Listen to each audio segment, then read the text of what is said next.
지금부터 배울 내용은 원소와 주기율표에 대해서 공부를 할 건데, 방금 제가 말씀드렸다시피 가장 먼저 원소라고 하는 것에서부터 공부를 해볼게요. 자, 우리가 처음 배운다고 가정을 하면서 기본 개념 다 써보면서 시작을 할게요. 여러분, 원소라고 하는 것은요, 물질을 이루는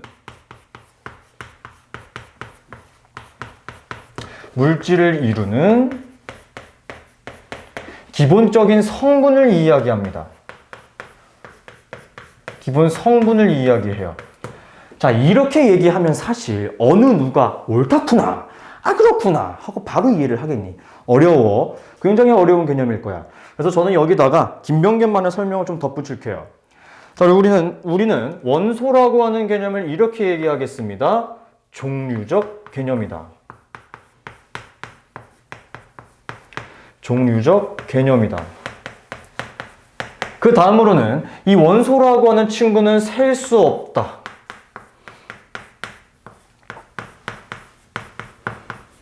이렇게 이야기를 한번 해볼게요. 이거 두 가지 하나 기억해 주시고요.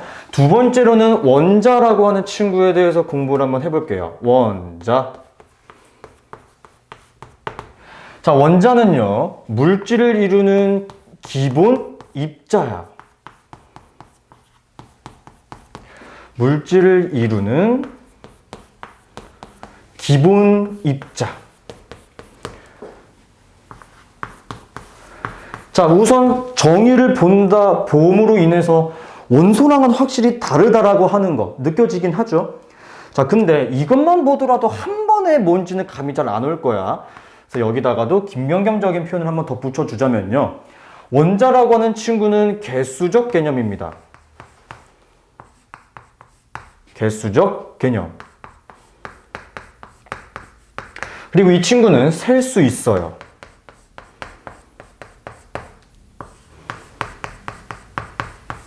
됐죠? 자, 세 번째로 분자라고 하는 친구는요, 분자는 어떠한 물질이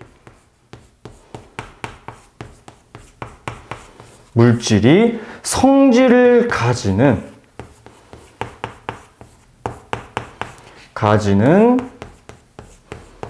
가장 작은 입자를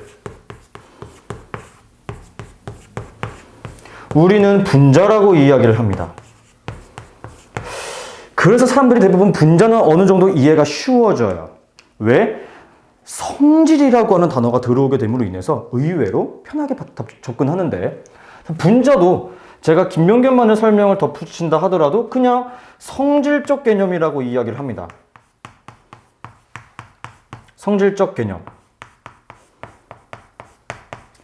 그리고 분자라고 하는 친구도 너무나 당연하게 셀 수 있어요. 근데 여러분, 이거 세 개만 쓴다고 해서 여러분들이 다 알아들을 수 있을까? 그렇지는 않을 거야. 그래서 제가 설명을 한번 해볼게요. 혹은 예시를 한번 들어볼게요. 현재 이 강의실에 저를 포함한 사람은 3명이 존재하고, 고양이가 한 마리 있고, 그 다음 강아지도 한 마리 있다라고 이야기 한번 해보겠습니다. 자, 강의실 밖에서 누가 똑똑똑 두드려요. 선생님, 현재 그 강의실에 사람을 포함한 동물은 총 몇 종류나 있나요? 몇 종류 있어요? 사람을 포함한 종류는 3종류죠. 그쵸? 아하, 이것들 봐라. 그쵸? 첫 번째, 사람을 포함한 동물의 종류는 어떻게 얘기할 수 있다? 3종류라고 이야기를 할 수가 있어요. 그쵸? 그러면 선생님, 각각의 개수 혹은 마리 혹은 몇 명인지는 어떻게 되나요? 그게 바로 이 답이 되겠죠. 그쵸? 사람은 몇 명이고, 사람은 3명이고, 고양이는 1마리고, 강아지는 1마리야. 라고 대답할 수 있겠죠. 그 다음 이렇게 물어봅니다. 그럼 선생님, 이족 보행을 하는 그러한 성질을 가진 이족 보행의 성질을 가진 동물은 몇 마리예요? 라고 한다면 3명 혹은 3마리라고 이야기할 수 있겠죠. 자, 이렇게 설명하면 살짝 이해가 쉬워집니다. 즉 여러분, 종류라고 하는 것은 지금 세 종류가 있기 때문에 카운트가 가능한 거지만 사람 한 종류, 사람 두 종류, 사람 세 종류를 쓸 수 있어요? 그렇게 못 세요. 그렇기 때문에 이 종류적 개념을 가지는 이것이 바로 원소에 대한 이야기라고 생각하시면 되겠고, 각각의 그 원소를 구성하는 인원수 혹은 그 마리수가 원자라고 생각을 하시면 될 거고요. 그 다음 성질을 띠고 있는 그 인원수가 바로 분자예요. 이해하셨습니까? 자, 이거를 실제 분자식으로 표현을 해주게 되면 이렇게 설명이 가능합니다. 여러분, H2O가 뭐죠? H2O는 알아야 된다, 그지? H2O는 물이에요. 그럼 여러분, 첫 번째, 이 H, 3H2O라고 하는 이 친구를 원소적인 개념으로 분리하게 되면은 어떻게 이해할 수 있을까요? 이렇게 질문할 거야. 쌤, 그 물이라고 하는 친구는 도대체 어떤 종류로 구성이 되어 있나요? 어떤 종류로 구성이 되어 있죠? 어떤 종류?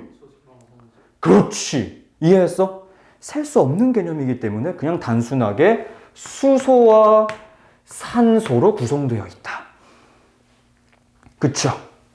이렇게 설명이 가능할 거고, 쌤, 그러면은 현재 이 물이라고 하는 것에 전체적인 수소는 몇 개고 산소는 총 몇 개예요? 라고 물어본다면은 3H2O이기 때문에 수소는 몇 개인가요? 아니지. 6개죠. 그쵸? 그럼 산소는 몇 개예요? 3개라고 대답해야 되겠죠. 그쵸? 그쵸? 여러분, 이 괄호라고 생각을 하셔야 돼요. 이렇게. 그래서 3이 여기도 곱해지고 여기도 곱해지는 거야. 야, 이거 중학교 3학년 때 다 했잖아. 그치? 이렇게 되는 거야. 그러면 세 번째. 그렇군요. 쌤, 그러면 물의 성질을 가지고 있는 친구는 총 몇 개인가요? 즉 H2O라고 하는 성질을 가지는 친구는 총 몇 개인가요? 3개라고 대답을 할 수 있는 거겠죠. 슬슬 감이 잡히나요? 원소와 원자와 분자라고 하는 것에 대한 가장 중요한 내용일 것 같습니다. 첫 번째. 됐나요? 자, 이게 가장 중요한 첫 번째 내용이라고 생각이 들고요. 그 다음은 뭐 떨어진 소리 들렸는데? 그 다음은 주기율이라고 하는 것에 대해서 우리 공부를 할 건데, 다음 페이지 넘어간 거라고 생각하시면 돼요. 자, 주기율은 일정하게 무언가 규칙이 발견돼요. 규칙이. 무엇을 배열하면서 나타나는 현상이냐? 첫 번째, 주기율.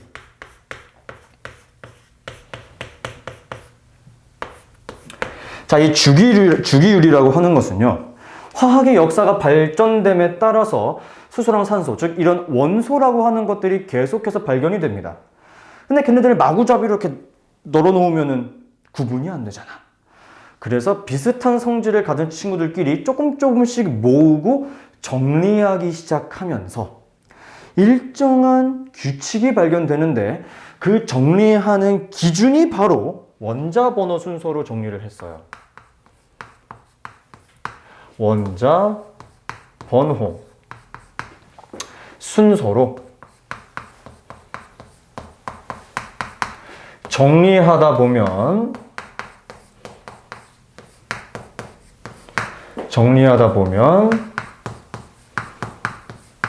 일정한 규칙이 발견됩니다.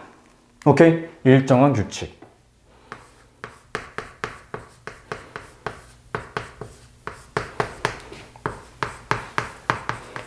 이것을 우리는 그냥 주기율이라고 생각하시면 돼요. 근데 이 주기율에 따라서 이쁘게 정리한 그 표를 우리가 뭐라고 부른다? 주기율표라고 부르는 거죠. 주기율표라고 부르는 것이고, 자, 주기율표에 대한 자세한 내용은 이따가 공부를 하게 될 것이고, 우리는 가장 먼저 공부하셔야 될 부분은 이 주기율표의 발전인데요. 가장 첫 번째부터 설명을 해보자면, 가장 먼저 주기율표 혹은 이 주기율에 따라서 정리를 한 사람의 이름이 바로 라부아지에야.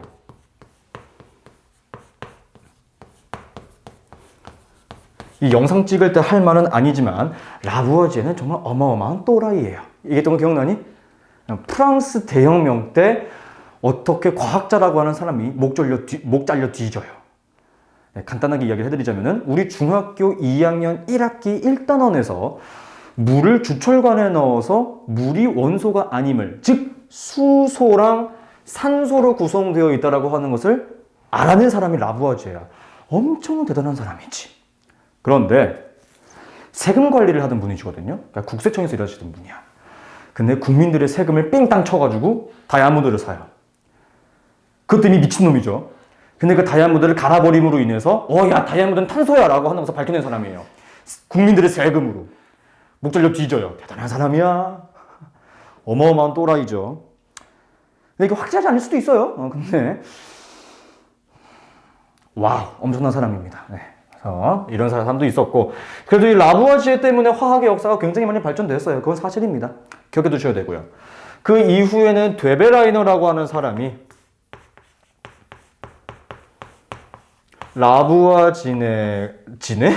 라부아지에가 정리했던 어느 정도 규칙을 본인이 세 쌍의 원소들로 묶음으로 인해서 정리를 합니다. 그 이후에는 멘델레예프라고 하는 사람이, 이름도 어려워요. 멘델레예프라는 사람이 어느 정도 지금이랑 많이 비슷하게 정리를 하고요. 이 이후에 가장 마지막으로 모즐리라고 하는 사람이 현재 우리가 알고 있는 주기율표를 만들어냅니다. 이 순서는 좀 기억해 주셨으면 좋겠어요. 오케이. 책에 보시면 각각에 나와 있는 각각의 과학자들이 한 역할들도 기억을 좀 해주세요. 됐나요? 좋습니다. 자, 우리가 그 다음으로 공부할 내용은 옥텟 규칙에 대해서 제가 먼저 한번 설명을 할 거예요. 물론 이 다음에 설명을 해도 괜찮기는 하지만 저는 좀 미리 하려고 합니다. 오케이? 자, 주기율표에 대한 내용을 할 거고요. 아마 책에는 안 나왔을 테니까 그냥 뭐 빈칸에다가 필기를 하시던지 이렇게 좀 잘 따라와줬으면 좋겠어.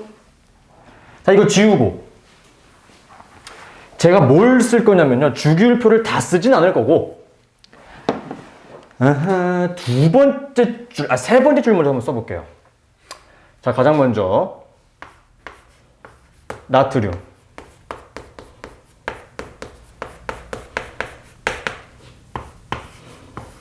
마그네슘,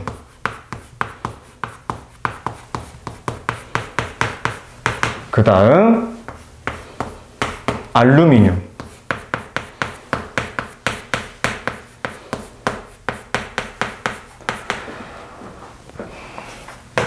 규소, 인, 황, 그 다음 시에 염소. 원래는 여기까지만 쓰는데 하나 더 쓸게요. 아르곤까지.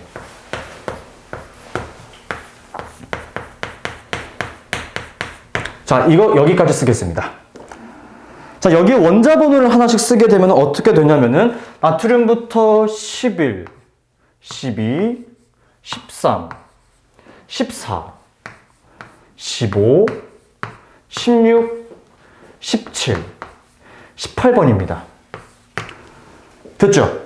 자, 이거를 먼저 써놓은 상태에서 내가 지금 설명하고자 하는 이 옥텟 규칙이 무엇인지 설명을 한번 해보도록 하겠습니다. 갈게요. 첫 번째. 자, 옥텟 규칙이라고 하는 것은요. 아마 학교 가면은 조금 다른 개념으로 설명을 하실 거지만 우리는 현재 고등학교 1학년이기 때문에 이게 성립이 가능은 해요. 이게 무조건 맞다는 건 아니야. 오케이? 1번부터 20번까지만 성립해. 그것도 적어줄게요. 제가 지금부터 설명하고자 하는 것은 뭐냐면요. 288 구조라고 합니다. 288 구조. 자, 288 구조라고 하는 것은 무엇이냐면요. 원자에는 원자핵과 전자가 존재하죠. 근데 그 전자가 원자핵에 아무렇게나 존재하는 게 아니고 특정한 지역에 존재합니다. 근데 그 지역이 껍질처럼 첫 번째, 두 번째, 세 번째 존재를 해요. 그래서 우리는 그것을 껍질이라고 하는 개념으로 이야기를 하게 되는 거예요. 그래서 첫 번째, 원자핵과 가장 가까이에 있는 첫 번째 껍질에는 전자가 2개 들어갑니다. 전자가 2개 들어간다. 그 다음 두 번째 껍질부터는 둘 껍질이라고 할게요, 그냥.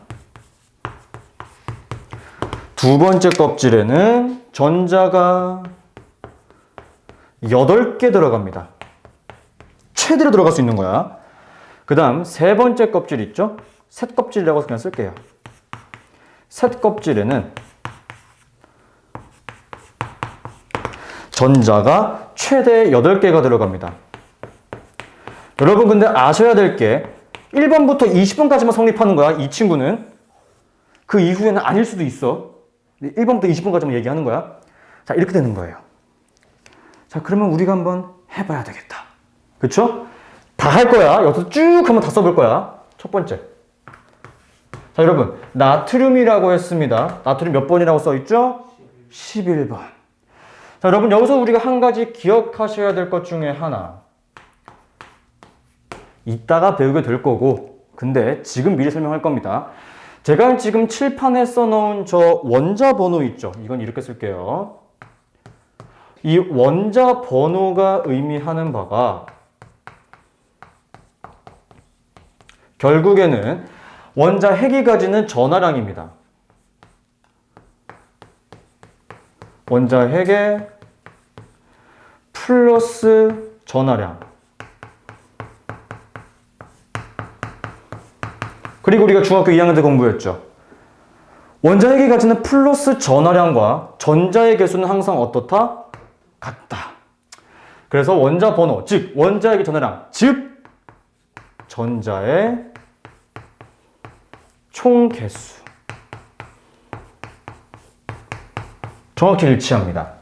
그러면 나트륨이 11번이기 때문에 나트륨의 원자핵이 가지는 원자핵의 전하량은 플러스 11이라고 볼 수 있겠죠. 그쵸? 자, 그러면 전자가 총 몇 개 있는 거야? 11개. 이해됐죠? 됐죠? 자, 그럼 11개의 전자는 첫 번째 껍질에는 최대로 2개밖에 못 들어가고 두 번째 껍질에는 8개가 들어갈 수 있고 세 번째 껍질에는 하나가 들어가겠네요. 그쵸? 이렇게 될 겁니다. 자, 두 번째는 마그네슘이에요. 마그네슘은 12번이므로 원자핵의 전하량이 가지는 값은 플러스 12일 것이며 첫 번째 껍질에는 전자가 2개, 두 번째 껍질에는 8개, 세 번째 껍질에는 2개가 들어가겠네요. 그쵸? 자, 3번. 세 번째. 자리가 좀 부족하면 아래로 내려 쓰겠습니다. 알루미늄. 얘는 13번. 이 친구 같은 경우는 13개의 양성자, 이건 나중에 얘기할게. 13의 전하량을 가지게 될 것이고, 첫 번째 껍질에 2개, 두 번째 껍질에 8개, 세 번째 껍질에 3개가 들어가겠네요. 그쵸? 자, 그 다음은 네 번째, 규소. 이 친구는 14번입니다. 그러므로 원자핵의 전하량이 가지는 값은 플러스 14이고 첫 번째 껍질에는 전자가 2개, 두 번째는 8개, 세 번째는 4개가 들어갈 거야. 이상하게 저는 다섯 번째는 여기다 쓸게요. 오케이. 자, 그 다음은 P. 몇 번이야? 15번. 그럼 이 친구는 원자핵의 전하량이 가지는 값이 플러스 15일 것이고 첫 번째 껍질에는 전자가 2개, 두 번째 껍질에는 8개, 세 번째 껍질에는 5개가 들어가겠죠?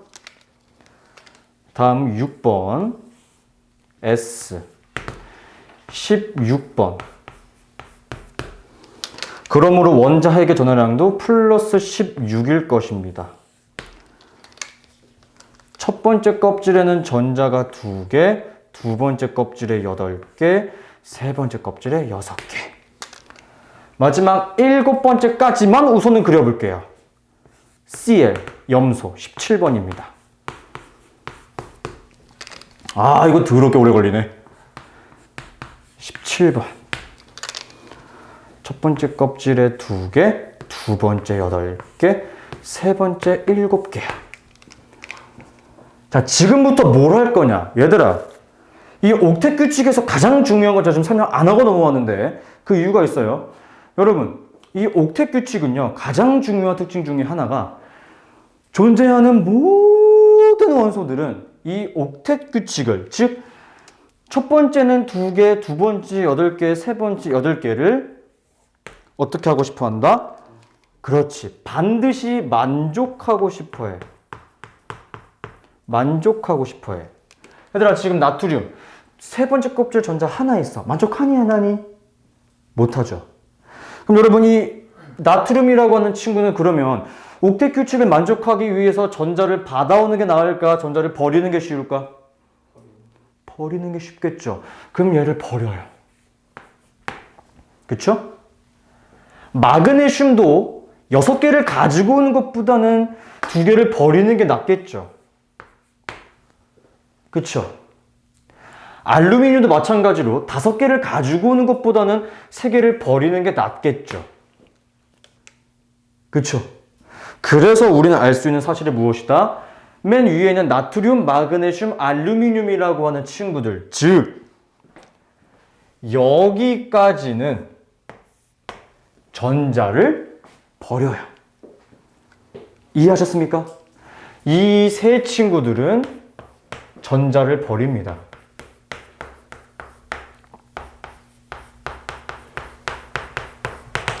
자, 여러분, 전자를 버려버리게 되면은 전자의 개수가 줄어버리게 되는 대신에 원자핵의 전화량은 움직여 안 움직여?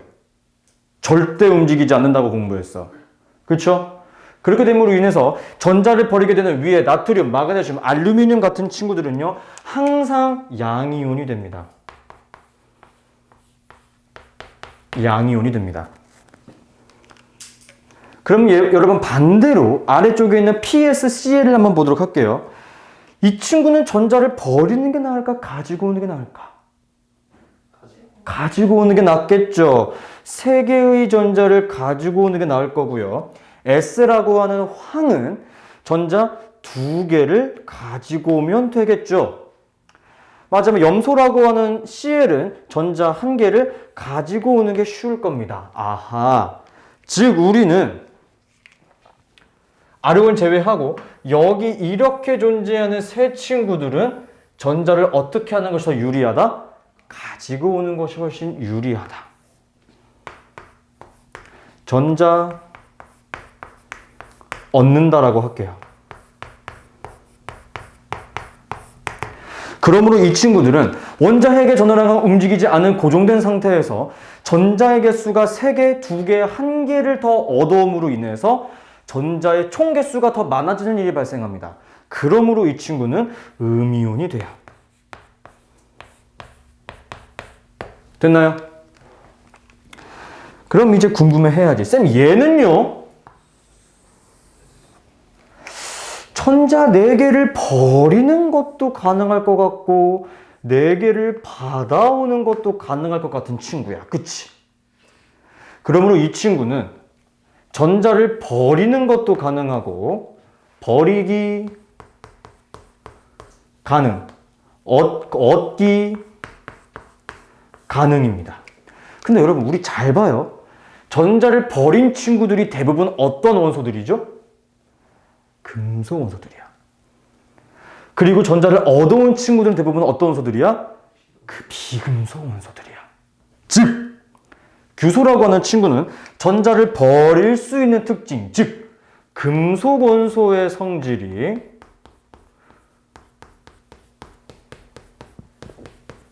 금속 원소의 성질도 가지고 있고 전자를 얻게 되면은 비금속 원소의 성질도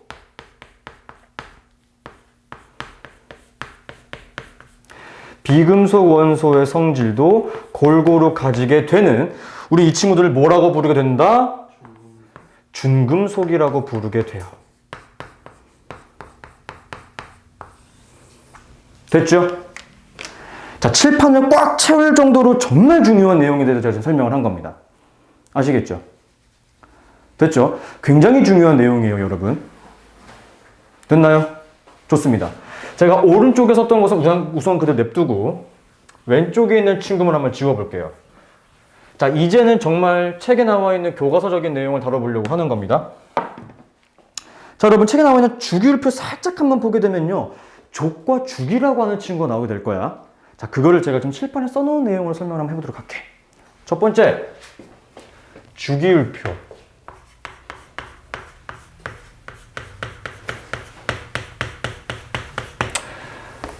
첫 번째, 주기 먼저 할게요, 저는. 자, 여러분, 주기라고 하는 것은요, 가로줄을 의미합니다. 가로줄. 내가 여기 있는 문제를 풀리면서 의외로 가로, 세로를 구분 못하는 애들이 있어. 웃는 애가 있죠, 지금? 네, 말씀드릴게요. 가로줄은 이렇게 진행되는 거를 가로줄이라고 이야기를 하죠. 쪽팔려. 고등학교 1학년 데리고 이런 거 설명하고 앉았고, 씨. 오케이? 이게 바로 가로줄인데요. 여러분, 지금 제가 칠판에 썼던 나, 마, 알, 규, 인, 황, 염까지. 이 친구들 주기율표에서 몇 번째 줄에 있죠? 세 번째 줄에 있죠. 얘들아, 잘 봐. 나트륨이 최대 몇 번째 전자 껍질까지 갔나요? 세 번째. 마그네슘은요? 알루미늄은요? 규소는요? 이는요? 황은요? 염소는요? 감 와요, 안 와요? 슬슬 오죠? 얘들은 지금 같은 주기에 존재하는 원소들이야. 그치? 같은 주기에 존재하니까 무엇이 다 일치해? 전자 껍질의 수가 일치하네요. 전자 껍질 수를 의미합니다. 주기는. 됐나요? 좋아요. 자, 두 번째로는 우리가 족이라고 하는 친구에 대해서 공부를 할 겁니다. 자, 족이라고 하는 친구는 주기율표에서 세로줄을 의미하고요.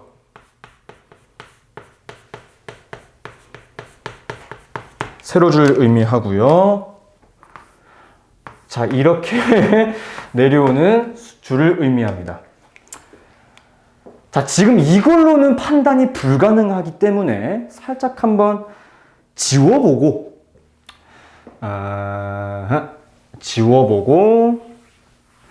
우선 나트륨만 냅둔 상태에서 제가 위아래로 비슷한 친구들만 한번 뭉쳐볼게요. 여러분, 나트륨 위에 뭐 있죠? 위쪽에 바로 위에 있는 친구 누구예요? 리튬이 있죠. 좋아요. 리튬은 원자 번호가 3번입니다. 그럼 나랑 이거 처음 했다 하더라도 지금까지 했으면 슬슬 감이 잡힐 것 같아요. 그럼 원자 핵의 전화량이 몇이어야 돼? 그렇지. 좋아, 좋아. 그럼 전자의 개수 몇 개야? 3개. 자, 그럼 첫 번째 껍질에는 전자가 최대 2개까지밖에 못 들어간다고 했고, 두 번째 껍질에 하나가 들어가겠죠? 이렇게. 하나만 더 해볼게. 얘들아, 나트륨 아래쪽에는 뭐가 있니? 나 지금 바로 아래쪽에. 칼륨이 있죠, K. 칼륨 몇 번이냐면은 19번.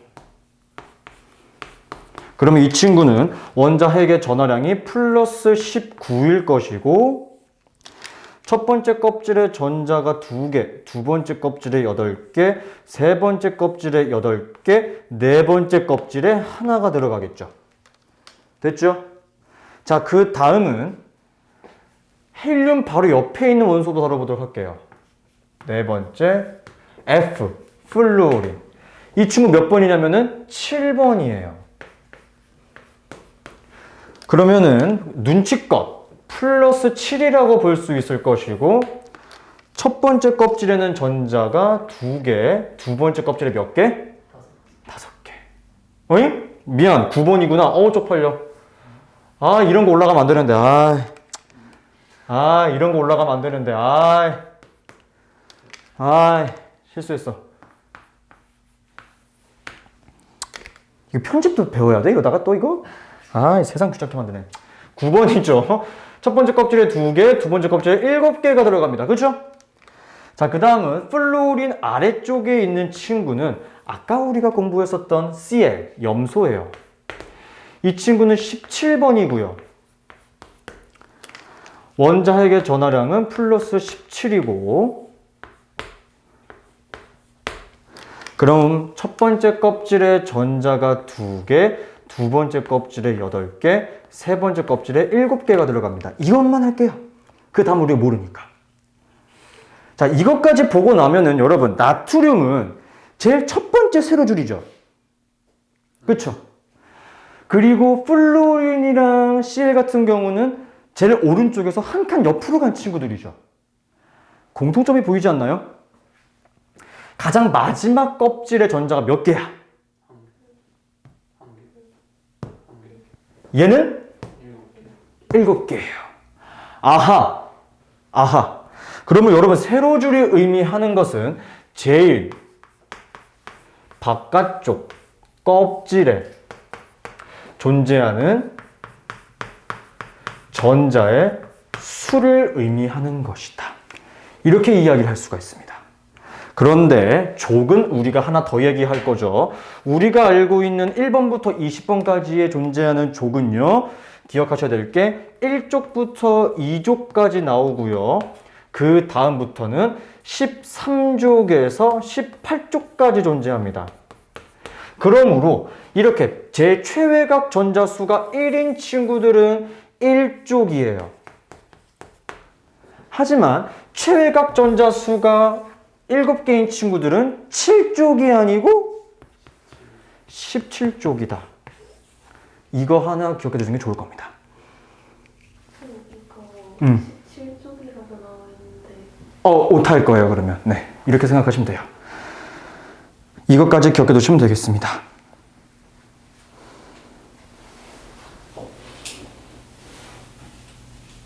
네.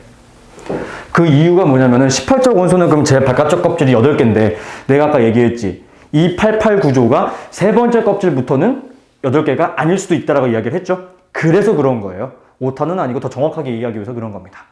오케이? 이렇게 기억하시면 되겠고.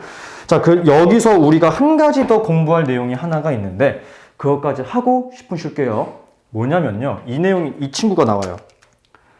비교 한번 해보자. 우리가 조금 전에 공부했던 최외각 전자수와 그 다음 원자가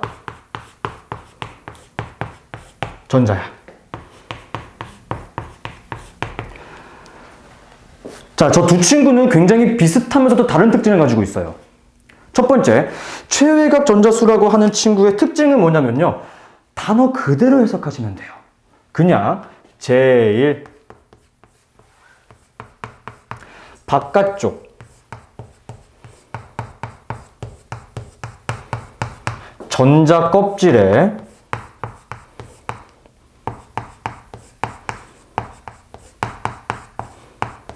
전자수 를 의미하는 것이고요. 원자가 전자라고 하는 친구는 뭐냐면요. 화학 결합에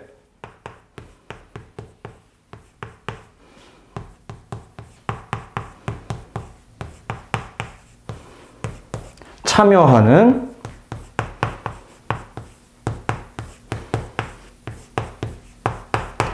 전자를 의미합니다. 자, 근데 제가 왜 최외각 전자수랑 원자가 전자랑 비슷하면서도 다르다라고 이야기를 했냐면요. 가장 단적인 예로 헬륨을 예를 들면 됩니다. 헬륨 혹은 네온 같은 친구들. 다뤄볼게요. 첫 번째, 헬륨. 여러분, 헬륨은 2번이에요. 그러므로 가지게 되는 원자핵의 전하량이 플러스 2일 것이며, 그래서 첫 번째 껍질에는 전자가 2개 꽉 차요. 오택 규칙 만족하네요. 그쵸? 두 번째는요, 네온이 있습니다. 네온 사인 있죠? 네온 사인 간판. 그 네온 사인 간판에 들어가는 친구고요. 이 친구는 원자 번호가 10번입니다. 그러므로 원자핵의 전하량이 10이고 첫 번째 껍질에 들어가는 전자 수는 2개, 두 번째 전자도 8개. 제가 방금 말씀드렸던 옥텟 규칙을 완벽하게 만족하죠. 그쵸? 이해했어요? 그러면 무슨 일이 발생하느냐? 여러분, 우리가 아까 전자가 하나, 두 개, 세 개 같은 경우는 버리려고 했어요. 그쵸? 그 다음 전자가 5개, 6개, 7개는 전자를 가져오려고 했어요. 즉, 제일 바깥쪽에 있는 전자 수들은 여러 화학 결합에 참여합니다. 예를 들어서 나트륨은 전자 하나 나 버리고 싶어. 근데 염소는 나 전자 하나 있었으면 좋겠는데 하는 거죠. 그럼 나트륨이 제안을 합니다. 어이 염소, 전자 하나 줄게. 나 하나 버리고 싶어. 그럼 염소는 이렇게 얘기하죠. 개득 가져옵니다. 그게 철썩 달라붙으면 뭐가 생성되는 거야? 염화 나트륨, 즉 소금이 생성되는 거예요. 왜? 나는 버리고 싶은 전자를 염소는 받아오고 싶어 하니까. 그럼 그 마지막에 있는 전자 때문에 화학 결합이 일어나는 거죠. 그쵸? 하지만 얘네들은 버리려고 할까요? 안 해요. 그럼 가져오려고 할까요? 안 해요. 그러므로 이 친구는 어떤 특징을 가지고 있냐면은 아무런 화학 결합을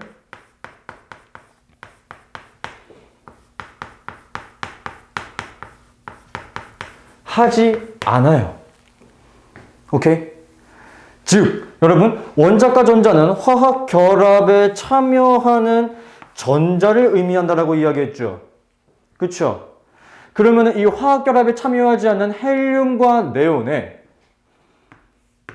원자과 전자의 수는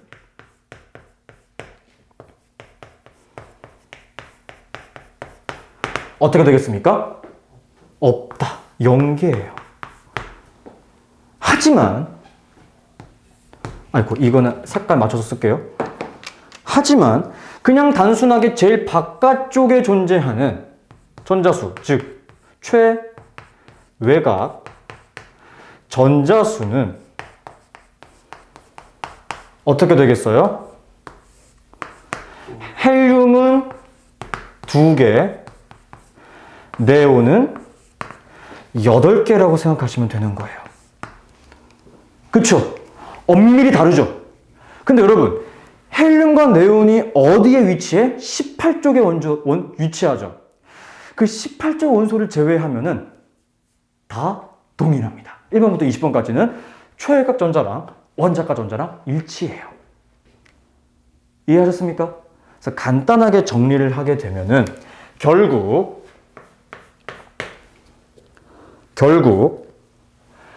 옥텟 규칙을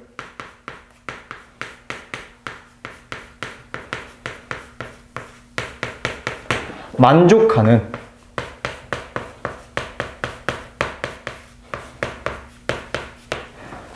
(18쪽) 원소들을 제외하면 무슨 일이 발생하느냐? 우리가 지금까지 공부했던 최외각 전자와 그 다음 원자각 전자는 일치합니다. 단 1번부터 20번까지에만 해당한다. 됐나요? 이거 정말 중요한 개념이에요, 여러분. 됐죠? 그래서 우리는 이렇게 아무런 화학 결합에 이루어지지 않는 이 친구들을 통틀어서 뭐라고 얘기하느냐? 비활성 기체라고 합니다. 비활성 기체라고 표현을 한다. 됐죠? 정말 중요한 개념입니다. 너무너무 중요했어. 그래서 아까 내가 질문했잖아. 쌤, 족이라고 하는 것은 왜 17족까지만 해당하는 건가요? 18족 보니까 그럼 18쪽이면 최외곽 전자수, 즉 제일 바깥쪽에 있는 전자가 8개여야 되는데 헬륨은 2개잖아. 성립을 안 하죠? 그쵸? 이 친구는 둘 다 18쪽이거든. 그래서 17쪽까지만이라고 이야기한 거야. 오케이? 그래서 우리가 이 내용을 보고도 한 가지 더 결론을 낼 수 있는 것 중에 하나가 이거죠. 옥텟 규칙을 완전히 만족하는 친구들은 뭐다? 18쪽 원소다. 즉, 그래서 대부분의 원소는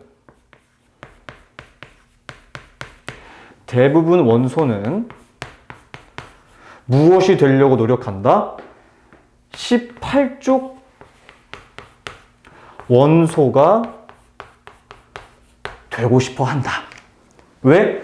쟤네들은 옥텟 규칙을 완전히 만족하니까요. 됐죠? 10분 쉬었다 합시다.